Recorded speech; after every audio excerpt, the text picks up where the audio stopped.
The Gunner class in Deep Rock Galactic is for those who want to sit on the front lines and stare the bugs right in the face. With heavy firepower, strong defenses, and a lot of ammo, he is the perfect dwarf to fulfill your bullet spraying needs.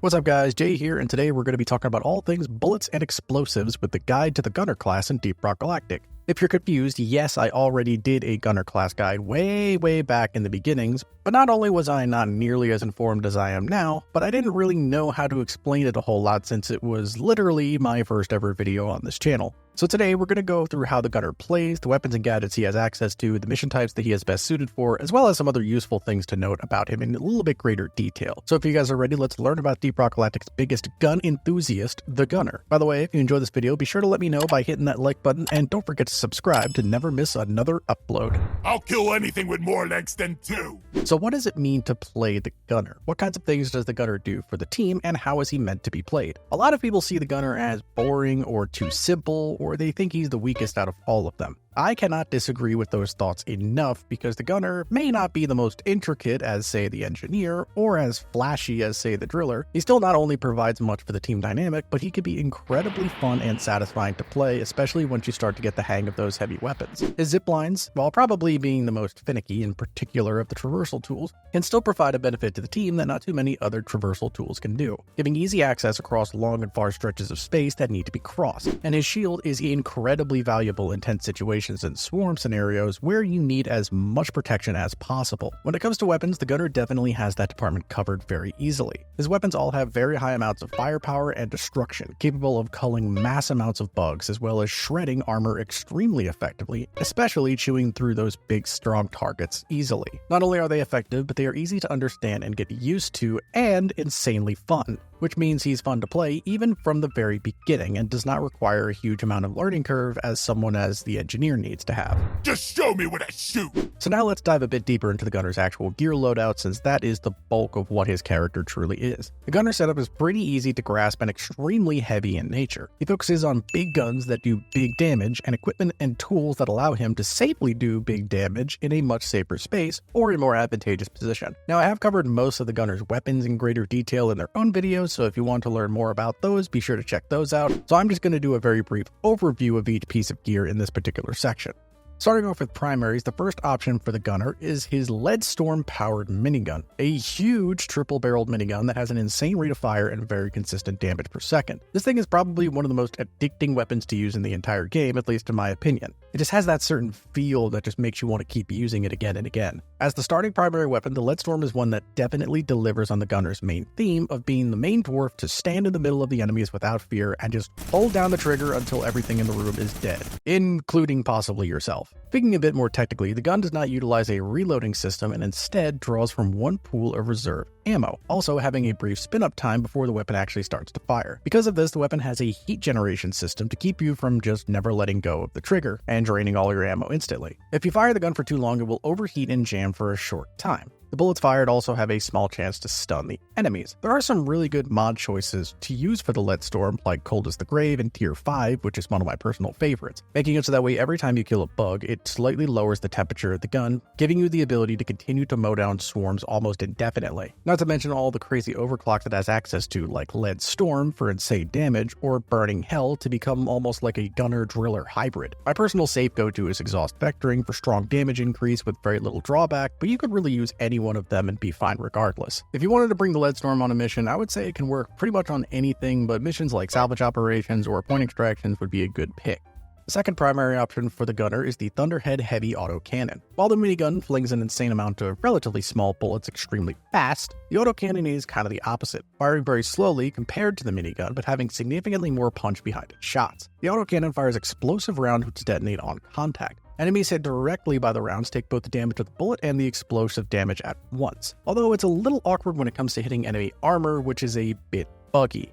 Essentially, the armor-breaking damage only applies to the actual projectile and not the explosion itself. It's a bit weird that they still haven't quite 100% fixed yet. The rounds fired start off with a slow rate of fire, but it gets faster and faster the longer the trigger is held down. So the autocannon is all about more high area damage with its explosive shots rather than precision shots like the minigun. Well, I use the term precision very loosely, but you get what I mean. It's very good at blanketing an area with explosives and hitting enemies in weak spots that you aren't even necessarily aiming at. It's great for Dreadnought and oppressor damage since you can hit them in their plates even when not directly aiming at them. For overclocks, the autocannon has some crazy choices like Big Bertha for even more crazy high damage numbers, or combat mobility to make yourself surprisingly fast while using this thing. Combat mobility is probably my go-to choice for the autocannon because it gives you a whole lot of upsides without too many drawbacks. If you wanted to bring the autocannon, I would say missions like elimination or even potentially sabotage would be good choices for it. Then lastly for primaries, we have the Hurricane Guided Rocket System. This thing goes even further than the autocannon in terms of explosives and also even less in terms of rate of fire. Basically, this thing is like if you took those rocket pods on the shoulders of the rocket devastators from Helldivers and made them into their own weapons. Core mechanic of this gun is its ability to guide missiles to wherever the crosshair is aiming. The missiles will follow your aim until they hit something, either the enemy or the terrain or potentially your teammates, whatever your preference is. This means that it's actually crazy accurate and allows you to be in complete control of the missiles as they fly through the air. The mods that this weapon has access to allow it to be built for many different situations, like napalm-infused rounds to give the weapon some heat damage or zip fuel for much higher area damage. For overclocks, there are a few interesting options you can consider. Plasma burst missiles are a little complicated and have an entire dissertation to explain exactly how they work, but basically it makes Dreadnought missions or really any single target enemy fall in seconds. Conversely, you could use the Rocket Barrage if you like the rocket pod but wished it fired just as fast as the minigun. Just keep in mind that this overclock is one of the few that disable the guidance system of the missiles, so you won't be able to steer them like you would normally. Ultimately, the rocket pod is an incredibly over-the-top and fun option if you just want to blow everything up. If you wanted to bring the rocket pod on missions, really anything can work well here, but I would say missions like elimination or sabotage or maybe even point extractions would be good choices. Going over to the secondaries, at first glance, the gunner may have some pretty underwhelming options compared to its primaries. Don't be fooled though, because not only are they still fun to use, but they're also extremely effective. The first of his secondary weapons is his trusty big iron on his hip, the Bulldog Revolver. Dealing high per shot damage with a really good chance to stun on hit, the Bulldog is perfect for picking off distant small targets or hitting vital weak points for tougher enemies from a distance. The Bulldog is similar to the Engineer's Warthog shotgun in that it is simple but very effective. Sometimes you don't have enough enemies to justify burning through several rockets or cannon shells. Plus, you could give it some extra oomph with things like explosive rounds or neurotoxin coating to significantly increase your damage output. For overclocks, you almost can't go wrong with any of the Bulldog's options. Like, they are all really good. My personal go-to is probably 6-shooter to make the gun, a normal 6-shooter, but whether it's the simple chain hit to bounce off bullets or elephant rounds to punch through literally anything, the Bulldog lets you channel your inner Arthur Morgan on anything that passes you by. The Bulldog is pretty universal, but if you were going to bring it, I would say missions like on-site refining or even just egg hunts would be good choices. The second option for secondaries is the BRT-7 Burst Fire Gun, or as I like to call it, the BERT. Compared to the Bulldog, this thing exchanges raw damage for a much faster rate of fire. Firing in 3-round bursts by default and having an extremely fast rate of fire, the burst gun is very good at chewing through smaller enemies very quickly, making a good pair for primaries such as the autocannon or rocket pod. For the most part, the weapon is very simple to use and doesn't really require too many fancy tricks to use properly. It has some very useful mod choices such as burst stun for crowd control or hollow point bullets for better weak point damage. For overclocks, my personal favorite is micro flechettes for a lot more ammo since I mainly use this thing for cleanup and small bug elimination. But you could use something like lead spray for more raw damage or electro minelets to turn the bullets into electric mines to trap enemies. Ultimately, the burst gun is a very good secondary weapon that can help complement the rest of your build and clean up the smaller left behind enemies. The burst pistol is pretty universal, but I would say things like point extraction or maybe even escort duty missions would be pretty good because of the constant swarms.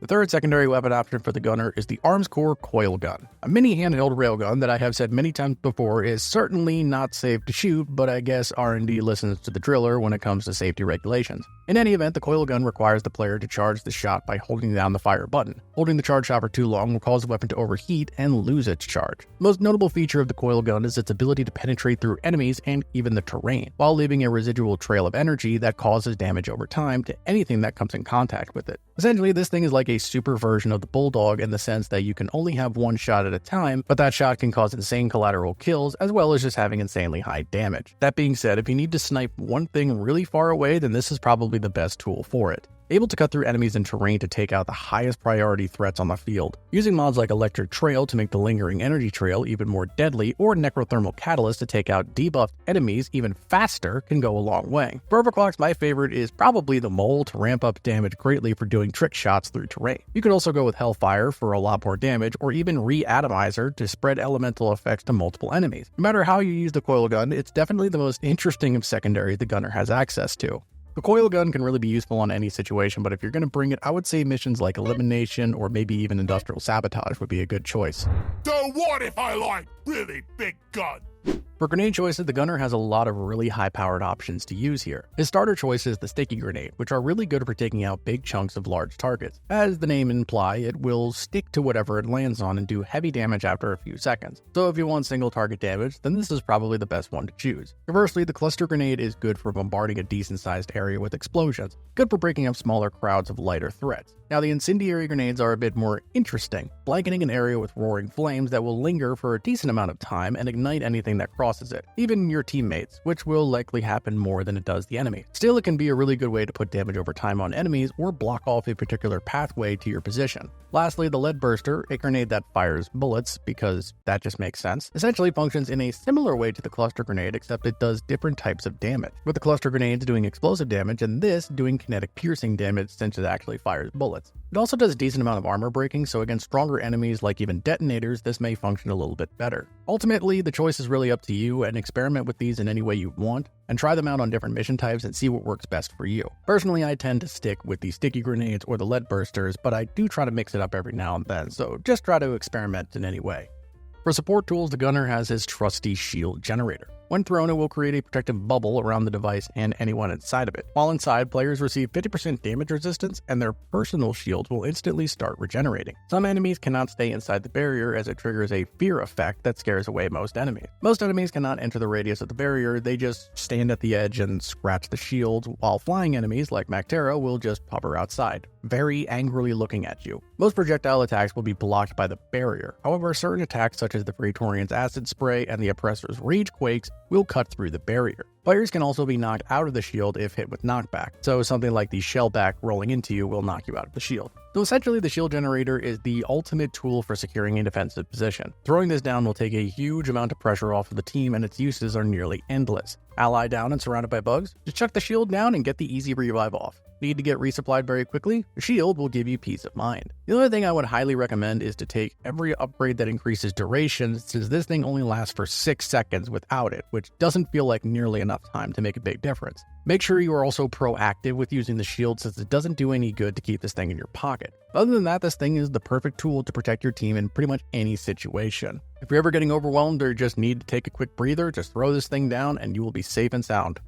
The last piece of the gunner's arsenal is his traversal tool, the zipline launcher. This tool has a lot of different uses, but can also be a little bit tricky to use at first. Essentially, it functions like Pathfinder's Ultimate from Apex Legends, if anybody's ever played that. When you fire, it sends out a huge line that attaches itself to wherever it lands, provided that you are at the appropriate angle and range. Once it hits the terrain, it will create a line from that spot to where you are currently standing. Then any of the team members can use it to cross whatever terrain is over it. That's the gist of it, and the zipline has several different uses that help complement it with the other traversal tools in the game. It has a good amount of both verticality and range that can help you cover some interesting angles. It's great for clearing large gaps without the engineer needing to make huge bridges, or the driller having to cut around whatever chasm you are near. Think of it almost like a grappling hook that the scout has, but not selfish, and everybody can use it. In essence, there really isn't anything too crazy about the zipline, and it's pretty forgiving to use, especially for new players. I would recommend taking the Disconnection Protection mod in Tier 3, however, just in case you do get knocked off, as it can and will save your life.